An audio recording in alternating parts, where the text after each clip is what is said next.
Vücudun alarm sistemine dikkat. Hangi belirti, hangi hastalığın habercisi? Öksürük, boğaz ağrısı, şişkinlik, mide bulantısı, kaşıntı ve döküntü. Vücudumuz hasta olmadan önce bazı haberci belirtiler gönderir. Böylece sağlığımızı korumak için çeşitli önlemler almaya başlarız. Tıpkı enfeksiyon hastalıklarında olduğu gibi farklı hastalık türleri içinde başka belirtiler mevcut. İşte vücudumuzda yaşanan değişimler ve olası ihtimal hastalıklar. Ellerin buruşması. Eller uzun bir süre suya maruz kaldığında buruşmaya başlar. Elleriniz suda uzun süre kalmadığı halde buruşmaya devam ediyorsa farklı bir sorunun habercisi olabilir. Mesela vücutta yaşanan sıvı kaybı sebeplerden biri. Aynı zamanda bu görüntü kan dolaşımı hakkında bir uyarı niteliği de taşıyor. Genellikle dolaşım bozukluklarında parmak uçları buruşarak mavimsi bir renge döner. Dilde oluşan beyaz lekeler. Sağlığınızla ilgili bir problem yaşayıp yaşamadığınızı anlamanın en kolay yolu dilinizin rengine bakmak.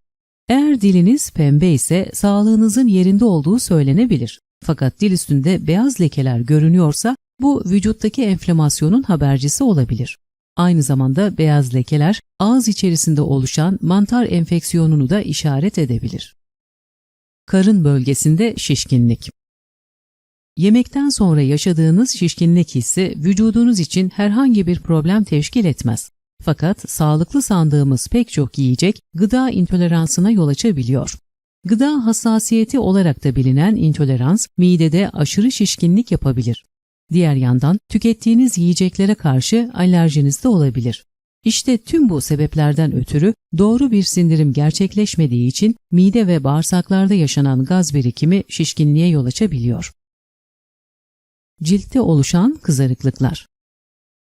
Ciltte belirginleşen kırmızı lekeler ve beraberinde gelen kaşıntı farklı cilt hastalıklarının göstergesi olabilir. Yani basit bir kaşıntıyla başlayan bu durum zamanla cildi olumsuz etkileyebilecek enfeksiyonlara neden olabilir. Leke ve kızarıklıkların bir başka sebebi de alerjidir. Kepek ve saç dökülmesi.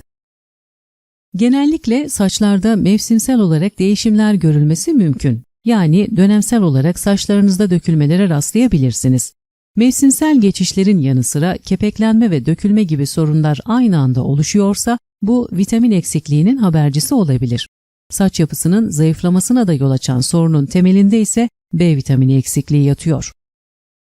Sürekli su içme isteği. Vücudun nem oranını karşılamak ve sağlıklı bir yaşam sürdürebilmek için bol su tüketimi her zaman gerekli. Bunun yanında ağzınızda oluşan kuruluk nedeniyle sürekli su içme gereksinimi duyuyorsanız bu durum şeker hastalığının gizli bir habercisi olabilir.